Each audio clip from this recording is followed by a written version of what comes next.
maganda buhay ko personally if hindi ako nag-take over nung May 11 at tahimik lang ako. Ba't kawawa naman ang ating bayan? Kawawa naman ang ating mga Real talk. kababayan? Kawawa naman yung mga nawawalan ng trabaho. Nanunood sila. So katulad ako, lahat ng sabihin ko dito i-fact check, di ba? Sabi ni Erwin Tulfo, wala naman daw witness na pwedeng patawag. Siya muna ipatawag natin. Live ho nitong si Senator Alan Peter Cayetano at ang guesting nitong si Attorney Salvador Panelo dyan sa Politico Talks ang ating pag-uusapan dito sa video na to. Pero bago ho yan, isang like at isang subscribe. Masaya na ho tayo dyan at sa mga gusto sumali sa ating community, yung join button nandyan lang ho sa baba. Ayun na nga, tuloy-tuloy pa rin ho ang kanilang pagpupropaganda dito sa administrasyon na to na talagang shape daw ho ang Pilipinas. Ito na nga ho ba sinasabi kong problema sa inyo mga kababayan. Pagka ang ating mga kapulisan pinasok na ng politika, dito ho talaga tayo magkakaproblema. Hayaan na ho muna natin yung issue nitong si Mima Alicia. No? Nagpahinga na ho yung Ali at para dun sa mga kaalyado niya, kaibigan niya, kung ano pa man, nakikiramay tayo. No? Hindi tayo natuwa dun sa nangyari sa kanya. At tayo kasi hindi tayo naniniwala dito sa karahasan. Sali-salita lang yan. Walang sakitan, ika nga. Pero move on na ho tayo. Marami ho tayong problema dito sa bansa na to na dapat mapag-usapan at ika nga karagdagang diversionary tactics lang ho yan na ginagamit ng administrasyon ni Marcos Jr. At isinisisi pa dito kay dating Pangulo Rodrigo Duterte at dito kay VP Sara ang naratibo diyan sa pagkakagurgur. Ang daming issue nitong si Mima naglalabasan ngayon kasi yung dating niyang asawang pulis, sinampahan niya daw di umano ng bawsi, buy and sell sila ng motor. Marami hong problema itong Ali. Marami ho siyang side hustle maliban sa kanyang pag-political vlogger. Kaya para lamang itutok sa pagiging political vlogger niya yung nangyari sa kanya. Napakalabo ho nun. Ito ho, talagang pinagpipilitan ng ating mga kapulisan na shake daw ho ang Pilipinas kay mga panahon na to. Pakinggan natin to. Ligtas po. Pero kagaya nga po ng sinasabi. Yan ang problema. Yung tipong ipagpipilitan itong mga pulis na to. Sinto-sinto ka ba, sir? Di nyo ba nakikita nangyayari sa Pilipinas? Pambihira naman. Nagdi-discuss po tayo ng statistics. And statistics will bear it out na mas ligtas po ang Pilipinas ngayon as compared to the previous period. Palakpakan natin. As compared to the previous, what do you mean period? Year ba yan? O administration? Kasi misleading yan period previous year? Ano previous period? Ano ba? Ano period? O nagkaka-period ka na rin para si Ping Lacson, gano'n? Pero this is small consolation. Naintindihan po natin na this is small consolation po kung hindi po ito ang ating nararamdaman. Anong small consolation? No, dalawang motor taxi driver ginurgor sa magkasunod na araw. Mga bata, merong isang barangay tanod nag-aawat lang, natumba. Itong political vlogger na to, krimen pa rin ho yan. Isa pa rin ho yung manifestasyon na hindi talaga safe sa Pilipinas. Kasi kung safe, maraming CCTV, merong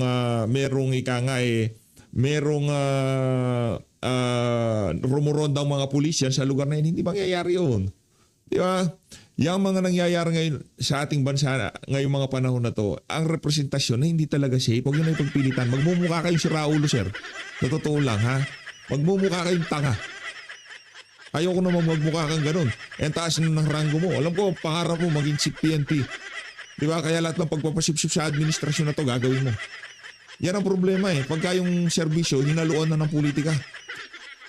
Medyo nakikita lang po natin, siyempre mga sensational. Grabe naman, araw-araw may sensational, sir. Sir, araw-araw may sensational. Pambihira naman, sir. Halos magbilang ka lang ng oras, mayroong balita sa sa social media. Tumitindi. Kasi kung ang nababalitaan namin sa social media, Idol Dapper nahuli ng pulis. Huli sa akto. Akit bahay. Huli sa akto. Di ba? Yun ang nakakabilib kasi yung police presence, nandyan. Pero base sa aming nakikita, hindi natin alam kung anong ginagawa ng ating kapulisan. Pabanjing-banjing lang, gano'n. Pambihira. Mga nangyayari. Pero yung statistics po natin talaga, pababa po talaga yung krimen. But ang statistic namamanipula ang numero. Comelec ka, boto na nga, rehistrado na nga yung mga bumuboto, naloloko pa. Yung pag-statistic ng mga krimen-krimen na yan, buwisit na pulis to. Yun nga ang boto natin sa Comelec. Ilalagay na natin siya makina, nakarehistro tayo, lahat-lahat na. Meron nagbabantay. Lahat-lahat na. Nadadaya pa. What more yung visit na statistic na yan? Tapos papakain nyo sa amin, gusto nyo maniwala kami na safe ang Pilipinas, pambira. Sabagay, hindi mo nga naman pala pwedeng kontrahin ng DILG, baka sipain ka sa mukha nitong si John Vic Remulla. Diba? Hindi mo pwedeng kontrahin. Kung ano tayo ng DILG kasi yun ang umahawak sa kapulisan, pagka nagkamali kayo, anak ng toka, flying kick sa mukha nga abutin mo kay John Vic. Again, uulitin po namin, gusto namin ito ay nararamdaman ninyo na mas ligtas na Hindi nga. Pambihira na pagka nga naman tinamaan ka ng magaling. nga. Kaya sama-sama po tayo. Hindi po namin kaya ito na kami lamang na ang inyong Philippine National. Wala kaming baril. Wala kaming bank. Wala kaming ganoon, Brad. Kayo meron. Mga kawatan, merong admas. At mga ordinaryong Pilipino, hindi pwede magdala niyan dahil illegal possession yan. Naiintindihan mo ba sinasabi mo magtulong-tulong tayo? Sira ulo ka ba? Kayo yan, trabaho nyo yan. Trabaho naming lumaban ng patas. Trabaho naming move it driver, lasadas. Tag dito yung mga nagdi-deliver ng parcel. Yun ang trabaho namin. Ang trabaho nyo, bantayan kami, gawin kami safe. Hindi yung magtulungan tayo. Sinto. Pulis naman, kailangan po ang tulong ninyo. Ayaw ko sa'yo, bahala ka sa buhay mo.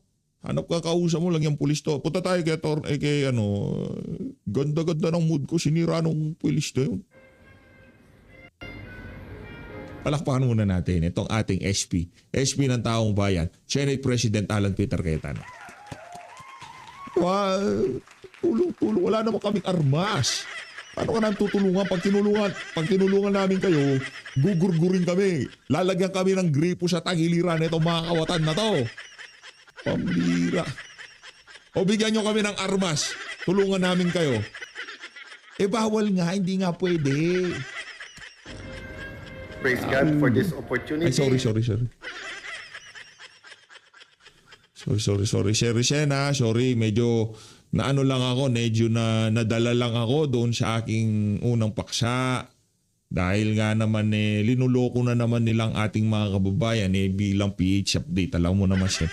Hindi ko papahintulutan na ganun-ganun na lang lokohin itong mga pulis na to ang ating mga kababayan. Sinasabi nila safe. Gayong kitang-kita naman na hindi talaga safe. Parang yan yung sinabi nila na ano na tayo, above, ano tawag doon? Yung above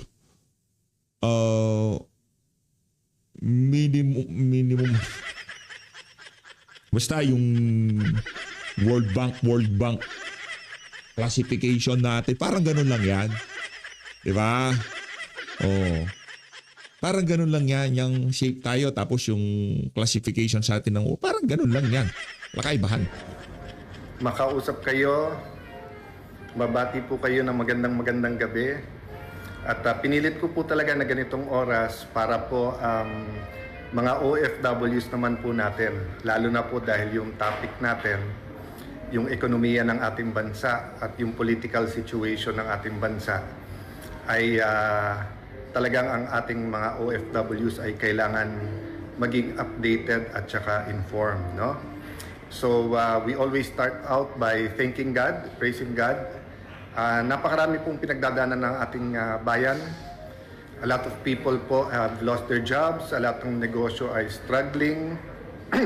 Gumagrabe po ang krimen, senseless po ang killings na nangyayari at lubusan po kaming nakikiramay dun po sa mga nagiging victims ng senseless crimes. I mean, it's hard enough po na yung mga namamatay sa sakit at saka sa gutom, kawalan ng trabaho, kawalan ng pag-asa, but when there are also senseless killing and of course Wala na akong segue ito, dire-diretso na kay SP Cayetano. lalo pa pag medyo young pa, they deserve a full life, di ba? So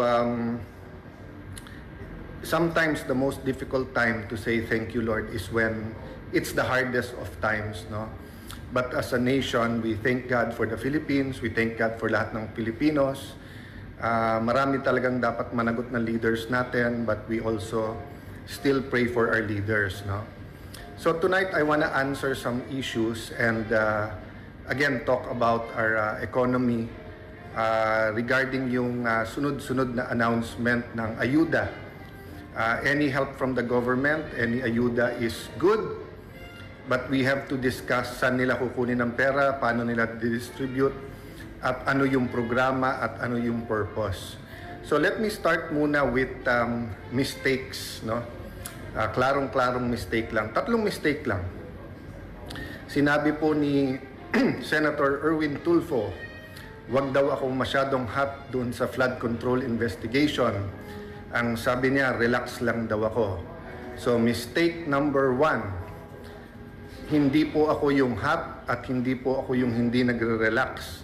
Ang ating pong mga kababayan, every single Filipino has asked for an accounting of the biggest corruption scandal in our country in history, involving not billions, not tens of billions, not hundreds of billions, but it involves trillions of pesos. Dahil every year po lampas 5 trillion pesos ang ating budget. And since 2023, 1 trillion more or less sa DPWH pa lang na infrastructure, more or less 1/3 doon ang flood control, yung pa lang na imbestigahan. So when you tell us, Senator Erwin Tulfo, relax ka lang, grabe ang init ng ulo mo pag sa programa mo sa TV at radyo Yeah. 2-3 tao kausap mo, problema ng mag-asawa, tama yon. Kasi those are real lives and real problems. Pero ito problema ng buong Pilipinas, sasabihan mo kami lahat, relax ka lang. Let me explain bakit ko sinasabing ang sinasabihan ni Erwin Tulfo ay lahat po tayo. Remember po, sa minority, toka-toka po kami. Ang nakatoka sa flood control ay si Senator Rodante Marcoleta. Okay? At siya nag-umpisa nito as chairman. At umpisa pa lang ng hearing, napapakanta na niya ang mga witness. Di ba? O anong naging problema? Pinalitan siya. O, pagkatapos siyang palitan, kinasuhan siya. Pagkatapos siyang kasuhan, di ba, nakapag-take over po ang grupo natin, inisa-isa po kami. Sinugod po ng NBI ang Senado para hindi sana makaboto si Senator Bato. Afterwards po, May 13, full battle gear, sinoround na naman ang Senado. At pagkatapos inaresto si Senator Jinggoy, then inaresto naman po, bago arestuhin si Senator Marcoleta, ano po ginawa nila? Pinilit na hindi maka-hearing ang Blue Ribbon Committee kahit tumuloy. So my point is, I have to step in. Kinulong na nila yung tao Hindi man pwedeng sa minority, hindi man pwede sa Senado, si Senator Lacson at si Senator Erwin Tulfo na lang ang siyang mamahala sa flood control, tapos may pasahan sila ng bola sa DOJ at Ombudsman at pipiliin lang nila yung witnesses, pipiliin lang nila kung sinong gusto nilang ipakulong at hindi. Samantalang ang linaw-linaw, sabi ni Senator Lacson, walang mastermind. Sinabi naman ni Ombudsman, meron. O tapos ipagbibintangan nila yung Duterte administration. Ever since po, and in many countries, sa bidding at infrastructure may anomalya. But the magnitude at paano nila naging systematic and then paano nagkaroon ng ganun kalaking ghost projects during this time, tapos paano nila binabago-bago na ganun karaming ghost, ganun hindi. Tapos yung factual lang ngayon na mag-accounting lang di ba? Wala pa. So mistake number 1 na parang palabasin ni Erwin Tulfo. Relax lang. Tapos, okay. Mistake number 2. Ang sabi po niya, araw-araw nag-impeachment. So paano mag-hearing? Monday to Wednesday lang tayo, pare. Nag-hearing. Paano daw gagamitin ng session hall? Maraming kwarto po ang Senado. And even sa session hall, walang gumagamit ng Thursday at Friday. So mistake number 2 po. Mistake number 3. Sasama ko na po dito si Director Melvin Matibag, Yan. yung Malacanang. Kasi wag niyo masyadong pansin si NBI Director. Sumusunod lang yan, yung boss niya. Akala niya po, akala ni Senator Lacson, akala ni Senator Erwin Tulfo, akala ni Director Matibag, akala ni Ate Claire, tangang mga tao. They think we're all stupid. Di ba? So, kung kailan kami mag-take over, biglang papangakuan niya ibang senador, hindi sila kakasuhan. Tapos, wag lang daw si Loren Legarda. February yon. Pag take over ko May 11, biglang yuyunog-yugog ang Senado, biglang may trouble, may fully armed, full battle gear na mga NBI. Hindi daw sila pumasok sa loob ng Senado, pero nandyan lahat ng ebidensya. O pagkatapos, may ikukulong, may babaliktad, wala naman 13, aagawin nila yung Blue Ribbon Committee nung natuloy pa rin, gagawa ng special session. O sinabi po mismo yan nung ating presiding officer ngayon, si Senator Chis Escudero, na kaya nagpatawag ng special session para mapalitan ang Senate President. And then yung araw kung kailan sisimulan yung impeachment, aarestuhin si Senator Marcoleta. O tapos 2 weeks. Ano ba ginagawa ko the last 2 weeks? Hindi ba trabaho ko? So whether you like my performance or not sa impeachment, you know, 21 kami nandun. So lahat kami ay kailangan manindigan base sa amin konsensya. Hindi nila gusto. So gusto nila akong alisin. So sasabihin, wag ako mangangamba. Alam naman natin yan, ngaw-ngaw, kaso, imbestiga, and then biglang plunder, biglang kulong. Diba? Bakit tayo papayag ng ganon? Nilalaban pa natin yung kay Senator Marcoleta. Nilalaban pa natin yung ginawa kay Jinggoy. Dadagdagan nyo pa. Kunari pa kayo, nasasabihin nyo. 16 ang kailangan para 2/3 na yon para makonvict. And then, pag naging 21 na lang, sasabihin nyo, 14 na lang. O pag naging 19 na lang, 13, pwede na. Diba? Kaya sabi ko nga, ingat po tayo. So, that's the third mistake, to think that we are stupid. Tapos sasabihin lang, incidental, hindi ako yung target, wag magagalit, and then parang on cue, yung ombudsman, may sasabihin din. So, mga kapatid, kung gusto lang manggipit, gusto lang gamitin lahat ng puwersa ng gobyerno, gamitin nyo. Pero yung just because print ng traditional media, nire-report yung sagot nyo, Pinapaniwala ng tao. hindi ibig sabihin naniniwala yung Palakpakan natin si Senator Cayetano.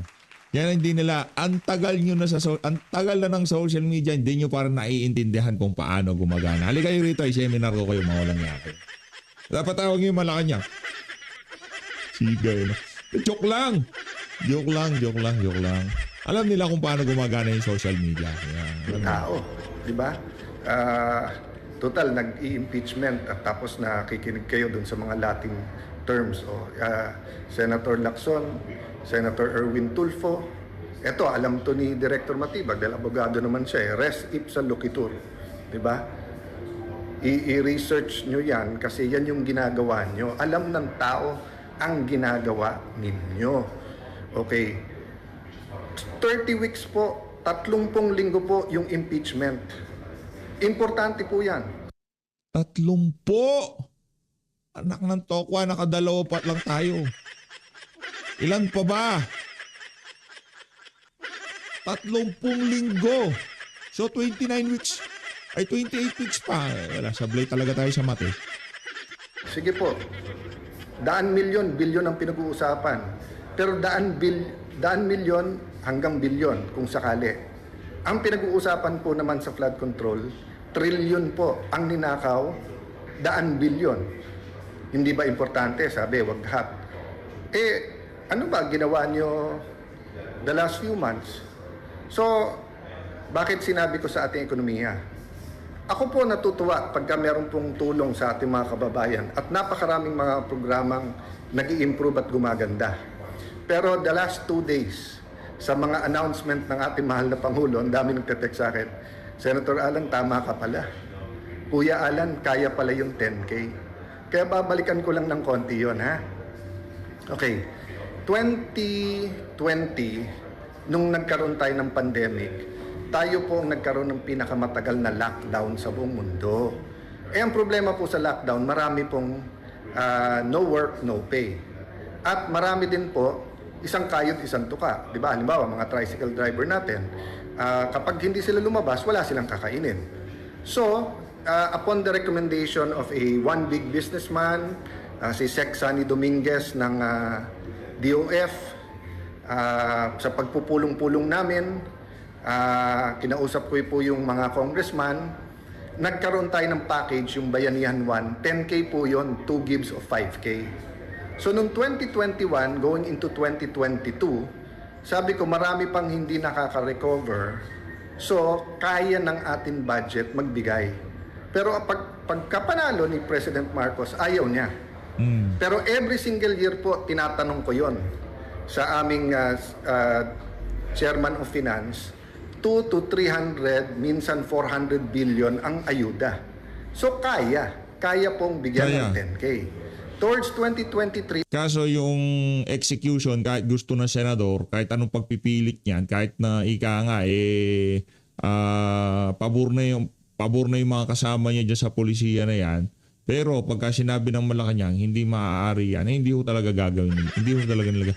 Mas gagawin pa nila yung akap, tupad, tawag doon yung, basta yung mga kabalbalan nilang ano. Diba yung pagka, gaganon-ganon ba siya?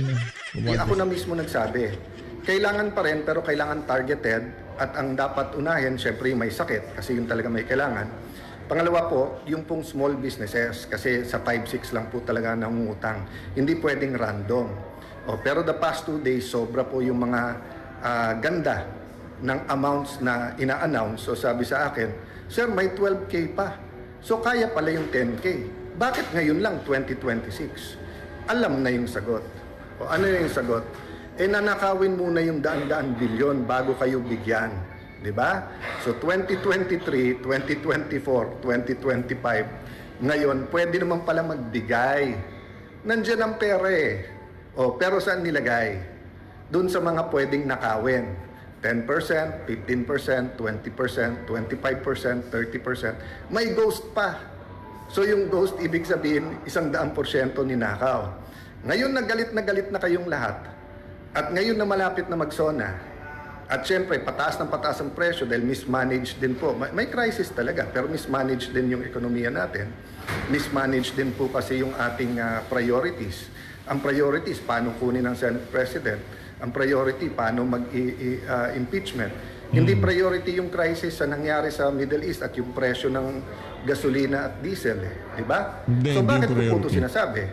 Kasi katukin natin ang DBM. Kamusta ang release ng budget para sa mga proyekto? Kasi kung hindi nare-release yung pera, hindi umiikot sa ating bayan ang pera sa ating ekonomiya. So ang government spending ay napaka-importante.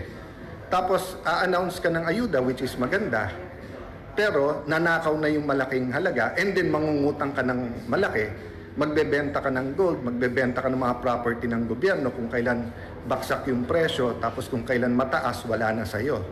So, I leave it up to many more of the economists to talk about this, but our OFWs have to hear this because whether it was the 70s, 80s when you started moving, no, nung martial law and then yung oil shock noon, yung crisis no, economic crisis ng ating bansa, nung nalunod na tayo sa utang, and then yun nga, yung nagkaroon din naman ng crisis talaga noong 1997, and then nagkaroon ng crisis noong 2007, di ba? Pero nalampasan na po natin yan eh. Panahon ni President Pinoy, tapos panahon ni President Duterte, hanggang nagka-pandemic. Nagka-problema tayong pandemic, pero still, may capacity tayo mangutang, may capacity tayo magbigay ng ayuda. Ang problema, doon po sa pagnanakaw ang naging priority. So ang problema po ngayon, maraming negosyante ang nahihirapan. Maraming nawawalan ng trabaho, yung iba baka magsara or mag-scale down. So yung how we will navigate all of this, we have to do it together. Hindi pwedeng nakaw na everyone, and then walang huhulihin or yung huhulihin opposition lang, whether totoong may ginawa o hindi. And then tapon-tapon ka lang ng ayuda, di ba? Yun lang pong mga tinamaan ng bagyo, lindol, etc. Maganda yung relief program and many NDRRMC, yung pong DSWD, kudos sa inyo, I honor you. Grabe po ang inyong pagtatrabaho dyan. Pero yung pong rehabilitation, di ba? Hindi pwedeng nawalan ng bahay tapos bigyan ng 10 million, bigyan 20 million. It's much more than that, no? Maylene Reyes, magandang gabi sa iyo sa Australia. Katrina, Sergio George, yes, dapat ilista lahat ng binebentang assets ng gobyerno at lahat ng inuutang. Daming Hearts Like and Care, ADF, Mirel, Jamaica, Monreal, Merly Anaviso from, sorry, Canada ba yun? Sorry, ang bilis nung flag, no? Kaya talagang ganitong oras po, kasi gusto ko nga batiin ng ating mga OFW. Siguro po, hanap ako ng oras tomorrow, no? Kasi nga, sobrang daming issue at kailangan pag-usapan to. Pero I just like to tell you, you can manage the economy well, you can regain the trust of the people, you can have the impeachment, you can have the flood control investigation, and you can have the reforms. We can find a way na gawin lahat to at magkaisa kung gusto. Pero kung pro-protektahan yung mga kakampi, mga mastermind, remember, umiikot yung pera eh. Di ba? Yung, sabihin nyo lang, every year 100 billion yung nanakaw. So, sabihin mo binulsa yung 90. Yung 10 billion na umiikot, grabe po yan, ha? Thank you, Bong Javier. Yung strength ko po talagang sa Panginoon lang nanggagaling. I mean, desidido tayo laban, pero syempre minsan sabay-sabay lahat ng news and everything na ganyan. Tapos, how will our country change if we don't point out anong mistake at paano tayo lalaban, di ba? Ay, maganda buhay ko personally if hindi ako nag-take over nung May 11 at tahimik lang ako. At kawawa naman ang ating bayan, kawawa naman ang ating mga Real talk. kababayan, kawawa naman yung mga nawawalan ng trabaho. So guys, faith moves mountains, prayers bring us together. May solusyon parati yan, may reform yan. We're at a crossroads, so we have to help each other. Huwag po tayong mawawalan ng pag-asa. So mahal natin mga OFWs, tuloy nyo pong bigyan ng pag-asa ang inyong mga pamilya, ang ating mga kababayan. Maging active po tayo sa pagko-comment, sa pag-i-inform. No? Sabi sa akin ng isang kaninang nakausap ko, "Sir, ano bang magagawa namin? Wala naman kami gagawa." Sabi ko, "Hindi, di ba?" Sabi niya, nagpre-pray sila, o nagsusupport sila, nanunood sila. So katulad ako, lahat ng sabihin ko dito i-fact check, di ba? Sabi ni Erwin Tulfo, wala naman daw witness na pwedeng patawag. Di siya muna ipatawag natin. Naku po yan eh. Iba talaga tong si Senator Cayetano. Palakpakan muna natin. Salamat, Sen. Salamat sa pakikipaglaban para sa amin. Punta ko tayo dito kay Atty. Panelo. Game.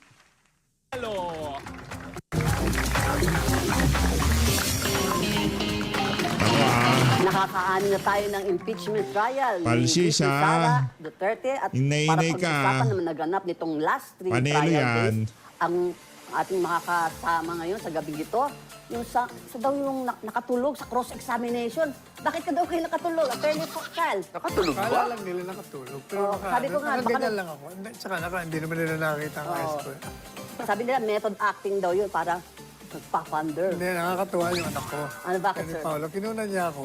Tapos pinost niya, nag-trending. Sabi niya, Dad, 3 araw pa lang yan. Kaya mo pa. Kasi nakagano'n ako, parang pagod na pagod. Oh, di ba Akala parang ko, attorney, board ka na sa cross-examination. Hindi, sa entire proceeding. Aboard ka? in what particular yung na-board kayo? Hindi, kasi unang-una yung presiding officer palagay ko, balikan niya uli yung mga pinag-aralan niya. Panay ano siya palpak, in other words. Can you imagine, particularly? he allows somebody to publicize her cause or their cause in the trial. Magpipresent ka lang ng testigo. Mag-i-speech ka ron. Ano ba yan? okay. Tapos papayagan niya. The timely objected naman by the defense. O ano sabi ni presiding officer? I will listen first and then I will decide. I will know whether I'm going to strike it out. Nasabi na. Napakinggan na ng buong bansa. Ano ka ba? Eh, kasi nga, sui generis yan. Political, judicial, administrative. So, But the point is, hindi mo alam ang hindi ko marunong, in other words, mag-preside. so 6 na trial days, 2 pa lang witnesses ang went through the process. Dalawa lang. 2 pa lang. Dalawa pa So lang. how long do you think will it? Alam mo, isa pa, huwag naman magagalit yung abogado. Bakit hindi tatagal? Kayong dalawa, nagpa-practice kayo. Direct. Concrete example lang. Sabi mo, ay may 4 na ahensya nag-react sa mga pahayag ni Vice President. Di sagot naman, yes, sir. At ang sabi, inuulit niya lahat ng mga sinabi. At ang sabi mo, 4. 1, 2, 3, 4. Sabihin mo nga sa amin kung ano yung sinabi nung, yung halimbawa, PNP. Sasabihin naman ng kung anong Yung witness? remark niya. Uulitan na naman ng abogado. Ang sabi mo, yung una sinabi, tatanong na naman siya. Pagdating doon sa second, ang sabi, madalit sabi, paulit-ulit. Redundant. Parang, ang nakikita ko lang, I think this is his first shot at prominence. Kailangan yung camera nakatutok sa kanya na matagal. Kaya matagal. Do you think they're doing it for the purpose of Hindi, educating? para sa kanya, I don't think educating. Kasi kung kayo yung mga abogado, I'm sure, tatanungin mo, may 4 na reaction. Ano yung 4? 1, 2, 3, 4. Ano yung isa? Tapos na. Ano yung pangalawa? Ano yung pangatlo? Tapos na kagad eh. In 2 minutes tapos ka. Pero ito, my Puro God. summation. Puro summation. Inuulit niya yung sinasabi ng testigo at anak ng... Beating a dead horse. You are referring to the prosecution Oh, lawyer. yung abogadong counsel Si for the Attorney House. Liguatan. Your Honor, Whoever he Ligutan, is. ligutan. Your Honor, please. Huwag mo naman daw masyadong tirahin. So, tanong natin sa Attorney Panelo. Kasi parang napuri mo si Senator Judge Risa Ontiveros. Eh kasi naman, binibira siya na, bakit ka naman nagtanong ng gano'n? Eh bakit naman hindi? Dapat nga yun ang mga tanong mo eh. Kasi ang punto niya, teka muna, may impeachable offense ba ito? Ito ba crime? O ito'y masamang asa lang ng Vice Presidente? At hindi masama impeachable. doon? Yan ang mga dapat na tanong. Nangyari kay Palsis.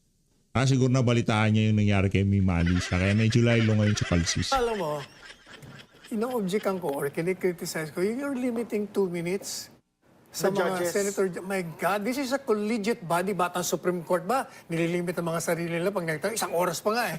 Bakit naman sila hindi pa pwede? 21 senator judges. So, Kahit pa, you want to find the truth, then give leeway to all these people. Hindi pa pwedeng nililimit mo. pero ang sinasabi nga nila, the Senate minute is longer than Senate minute. Di ba? hindi naman 2 minutes talaga actually. Can Congress stop time? Meron ganyang kaso eh. Dahil nilimit mo, siyempre, nagmamadali siya. Yung gusto niya sabihin, hindi niya At least lahat natatapusin sila niya na applicable agad. yun. Applicable yung 2 Tingnan mo si minutes. Justice Marvick Leone kung magtanong. Abutin ka na 1 oras sa tanong niya.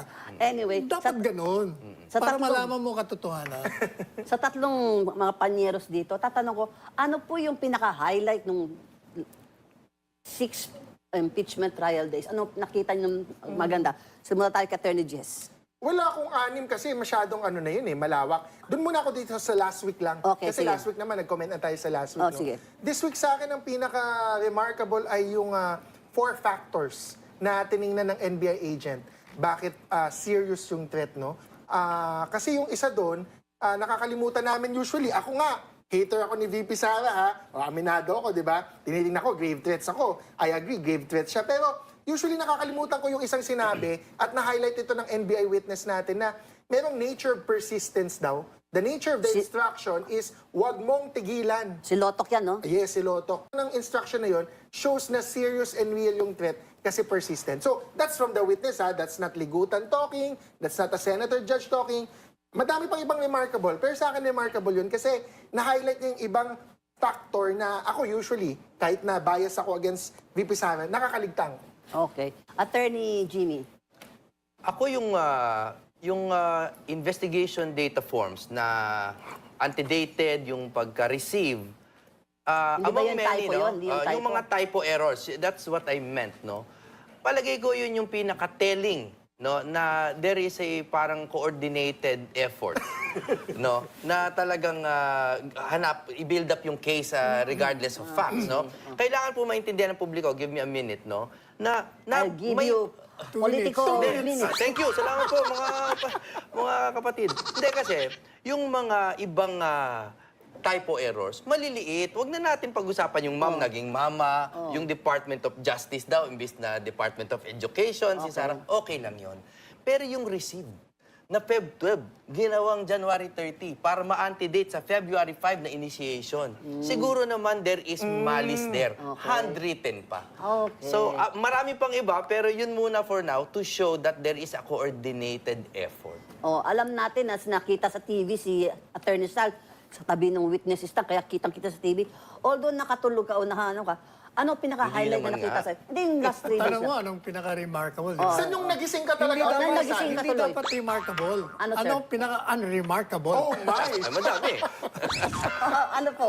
Yung ano, itong testigong itong binanggit nyo, napaka-evasive. Si Wala Loto? pa itong sinagot na diretso. Wala Palagi nga. meron Oo, siyang iwas pusoy palagi. Saka yung, talagang- nakakainis, ano? Di ba ang gamit niya yung pagka-abogado niya? Lalong nahalata tuloy siya. Disqualifying his Si Lotok yun? statements. Si Lotok? You mean Lotok? Ewan ko kung lotok yun o naluto na o whatever. Notok daw eh. Notok. Walang sinasabi.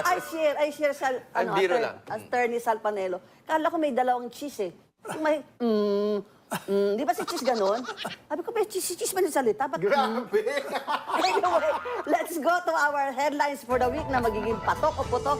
Nung unang nag-guess natin si Attorney Sal, wala pa sa nito. So, explain ko sa inyo, sir, ang patok, you'd agree. Yung putok, you disagree. So, let's go to our headlines for the week. Headline number 1. Matapos maging sentro ng usapin sa impeachment trial si NBI Director Melvin Matibag, muling umingay ang NBI investigation sa 2019 SEA Games Cauldron controversy na maaaring magdamay kay Senator Alan Peter Cayetano. Ang muling pagbuhay sa investigasyong ito sa gitna ng impeachment trial, patok o putok. Natin sa Attorney Sal, kasi alam ko, patok, batok, putok. Disagree, di putok. Putok, yung red. Yan, putok. Kasi alam mo, 4 na taon na nakakaraan, in power na sila. Bakit naman ngayon lang inilalabas yan? Kung kailan naman may impeachment. Di ba? Ganun lang kasimple yun. Okay. Attorney Jimmy, patok o putok? Eh, siyempre, putok na putok. Alam nyo, ako po ay bahagi ng government bureaucracy nung nangyayari ang SEA Games. And I was a witness to it. At pag-call ka, no? Yes. And in fact, nag-donate kami dyan, fully liquidated. Yes. You know what? Sa What? kapraningan ko noon, I kept all the records of the liquidation para pag dumating yung mga panahon na ito, meron akong May record panglaban. ka, No? oo. But the point is, you know, Alan in particular, he's my friend. Disclaimer ha, disclosure. He likes to make beautiful things. Gusto niya maganda, maayos, orderly. Pero tuwing gagawin ba natin yan, lalagyan ba natin ng mali siya?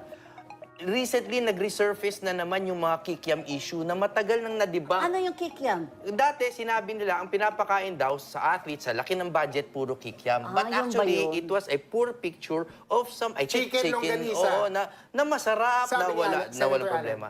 But the fact that that is resurfacing on the internet means there is again an effort na coordinated na imalign si Senator Cayetano. Okay.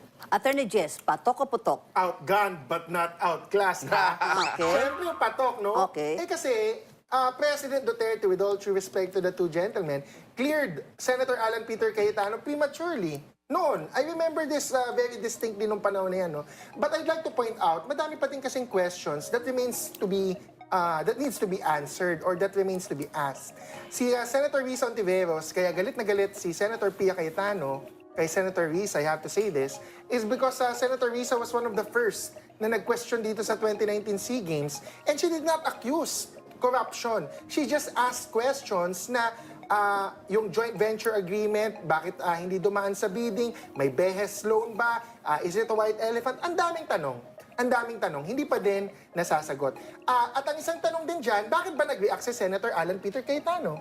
Kanina lang, sa ating sariling show and sa ibang mga interview si Senator ni NBI Director Alan Matibag, NBI Director Melvin Matibag, sabi niya, bakit ba nag-react si Senator Alan? wala naman sa SEC documents tsaka sa GIS ang pangalan ni Senator Alan. Hindi sinabi ni NBI yan na Alan Peter last week. Wala siyang sinabing pangalan. Ang sinabi lang, congressional insertions. Ang sinabi lang niya, 2019 SEA Games investigation, which involved budget insertions, white elephant, behes loans, walang bidding, etc., etc. Walang sinabing Alan Peter. Oh, pero siya ang central figure ng SEA Games. face Kaya go, obvious face na go. obvious naman. Na si National Organizing Committee Chairman si Alan. Bato-bato sa langit, ang tamaan, Tinamaan. Exactly, kaya nga siya nagsasalita ngayon eh. Ba't ngayon ka lang? Pwede mo naman imbestigan ng silensyo yan. Bakit ngayon lang? Lalo magiging testigo ka rito? Te-take off lang ako kay Attorney Jess, sabi niya kanina, na cleared ng ombudsman si Senator Cayetano. No. Don't forget, na cleared din ng ombudsman Hindi, ni Duterte daw. Vince Dizon Dizon. ng BCDA kasi talaga Yes. implementer on the ground. And what I said was, President Duterte. Sabi, walang kinalaman yan si Alan. Okay yan. Ganon. Wala Sabi akong ni anyway, PRRD. hindi ko- Iba yon. Yung kay Vince Dizon, may mga nagkaso ka na BCDA, then BCDA chief, Vince Dizon and a few others, they were cleared by the ombudsman. Ngayon, hindi ko din alam yung detalye ng kaso na yun. Ako din, hindi ko sasabing exempted si Vince Dizon. So Baka in one, sabihin ni Tingnan mo muna. Atty. in one Jimmy, sentence, hindi suspicious ang timing? Not at all? suspicious or not, kung may pananagutan, Hindi. Suspicious. Suspicious yun. Hindi masagot ni Palsis eh. Kasi kung talaga mayroong problema, bakit ngayon lang nag-iingay si Alan Peter Cayetano naisipan ng Malacanang, NBI Malacanang, na imbestigahan niyang si Jim na yan? Teka muna. Unang-una, hindi ba itong si Matibag sabi niya, iimbestigahan niya rin si Dizon. correct. Na-exonerated na pala. In other words, to justify yung pag-tugis mo kaya, ginagamit niya si Dizon yung pala.